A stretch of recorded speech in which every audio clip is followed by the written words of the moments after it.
And then my grandmother took over the paper, the company, I should say, but it really was just the paper back then. And, you know, when you think about women in foreign policy, she was really nervous. She had been a stay-at-home mom with 4 kids, and she basically thought of herself as running the company until her son, she had a daughter, mind you, who's my mother, but she thought she would wait till her son could run it. And that she would just kind of hold the ship steady. Now, it turned out, of course, that she was actually an amazing CEO and publisher, and then under her watch, Watergate happened, the Pentagon Papers happened, and she did what my uncle advised me to do, which is she surrounded herself with really good people, including Warren Buffett, among others, who gave her really good business advice, which was great for the company. So I worked in the legal department on the newspaper side. So at that time we were 2 separate companies, the .com and print. I worked on the newspaper side for 2 years, and then I went over as a lawyer to work on the .com side for 2 years. And then I came back to the paper and decided to transition to the business side because it was just a lot more interesting than checking contracts and negotiating employee stuff. So I moved into the advertising department, which is where all the money used to be made for newspapers. And I actually loved it, much to my surprise. It was my first management job, and so I started running the Help Wanted section, and then eventually I took over the whole advertising department, which at the time had a budget of roughly $500 million. And then I became publisher and CEO in 2008, right before the economy tanked. Not good timing. But so I spent the next, whatever it was, 6 or 7 years running the company. I merged print and online because I felt like that was really essential for us in order to be competitive.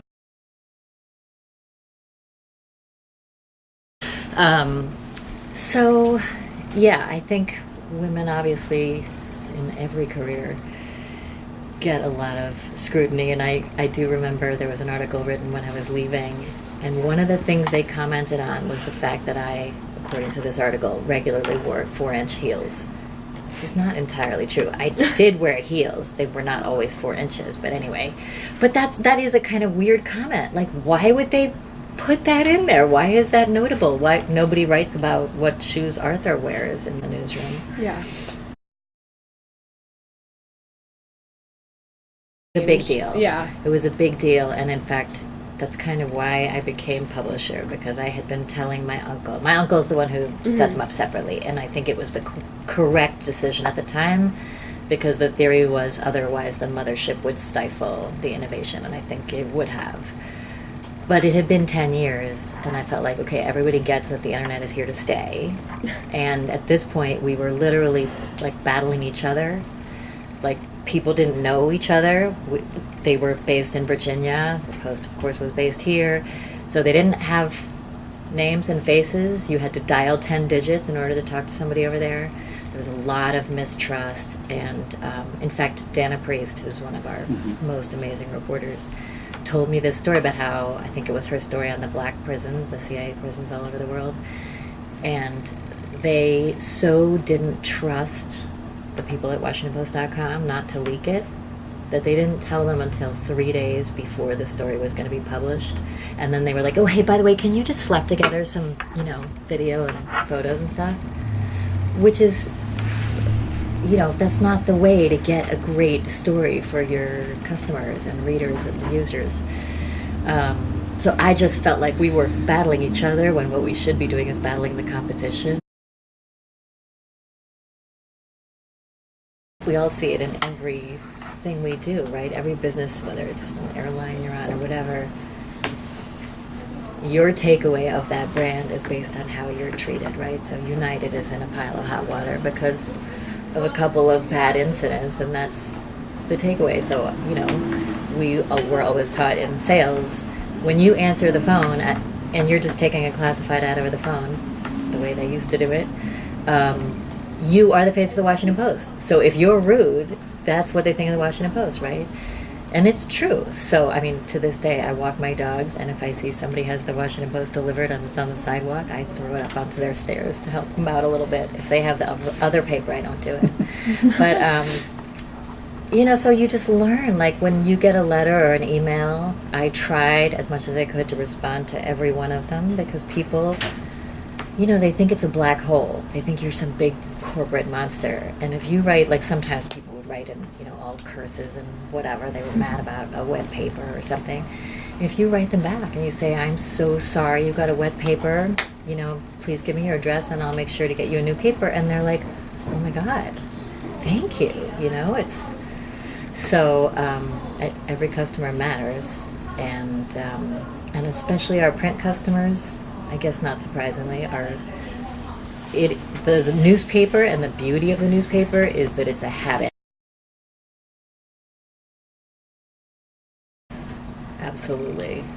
Absolutely. Although I'm not sure who notices except for the newspaper people. Right? I don't think most readers don't say, well, the Washington Post. So yes, there's a ton of competition sort of amongst each other. And sometimes it's so silly. Like, we definitely compete at the Washington Post with the New York Times, and it's sort of a prestige competition.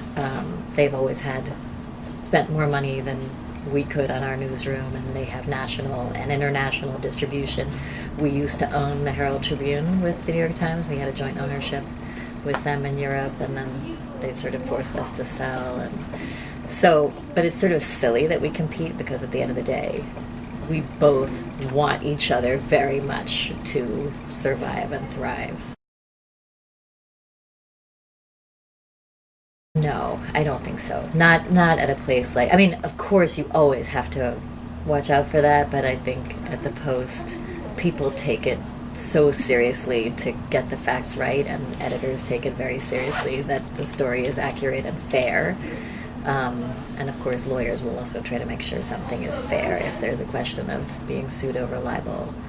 So I think the bigger issue in today's day and age is the pressure to get stuff out leads to, people, there's so much pressure to get the story out before somebody else gets it, that, the editors have to walk a very fine balance of how quickly do we get the story up, but we have to know that it's accurate before we get it out. And they, at the Post, at the Times, at the Journal, I think at most every serious news organization, they would rather wait and get it right than push it out too soon.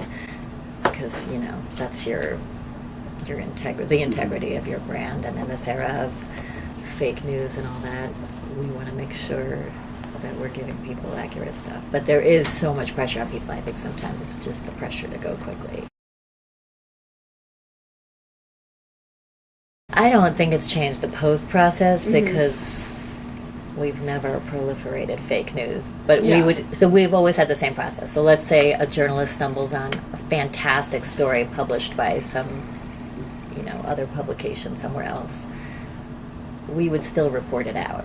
Yeah. But there are a lot of organizations that will just take a juicy story, rewrite it really quickly, and splash it up. We had a reporter, it was a Metro reporter, who did a great story about some woman who was, teaching companies about millennials and stuff. So he spent like 3 weeks reporting that story.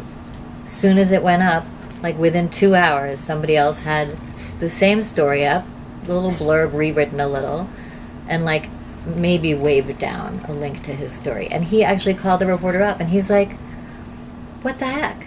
I spent 3 weeks reporting that story, and you just rewrite it and take the credit for it, basically. So I don't think the fake news has changed our process.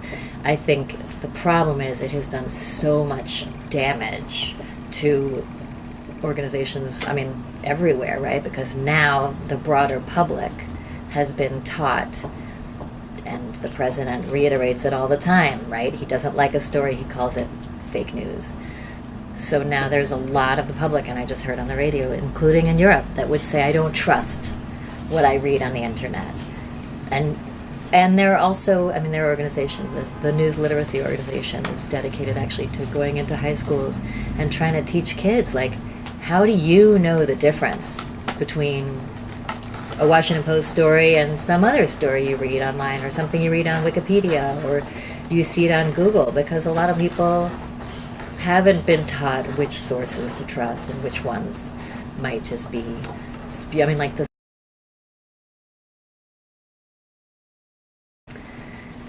I mean, I hope so, and I guess I have to hope that what people will learn is which sources they can trust, and you can trust something like the New York Times, the Washington Post, the Wall Street, any credible organization, and which sources they should question. But I think, given the ease of putting out false information, I'm not sure we're going to repair the trust in general. You look now at the reports of the number of ads and the number of Americans who were targeted via Facebook through the Russians. It was very, very subtle ad campaigns that use, as one story put it, the same techniques that corporate America uses to advertise to you guys, right? If I want to reach, young women who live in Virginia Beach and I'm selling dresses, right? I can target you through Facebook. So they learn to take the same techniques and do it with fake news, and I don't think we will ever know exactly the impact that all of that misinformation had on the election. But it clearly had an impact, and they clearly did it for a reason. They spent, it looks like, a lot, millions and millions of dollars targeting Americans for the election. So I think that's going to continue. So people should not necessarily trust what they're reading.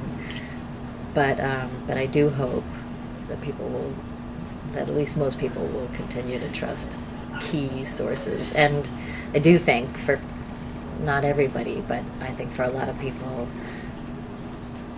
the Trump era has reminded people of the importance of the media. As the media has the name of the fourth estate, because it is the fourth estate. It holds the government accountable, among other things. And I think the media had gotten a kind of bad rap for a while. I think a lot of people, we see it. Subscriptions for the Washington Post are way up, and I know that's true for the Times and lots of others. There is this sense, I think, of people are like, wow, it does matter. We do need investigative reporters out there doing their job, and what's getting lost in the fray, and I think maybe permanently, is real local news, because there was an article the other day in the Post about that. Nobody is paying reporters anymore to cover, like, the local school board meetings and stuff like that, because they don't have the money to do that anymore. One of the issues we did face, I think we come out on the right side of it, but people call it clickbait. A lot of sites will put up, like, juicy headlines and stuff because it's clickbait, and we take ourselves more seriously. So do we put out a good, juicy story? Absolutely, but we try not to put up a story just for clickbait.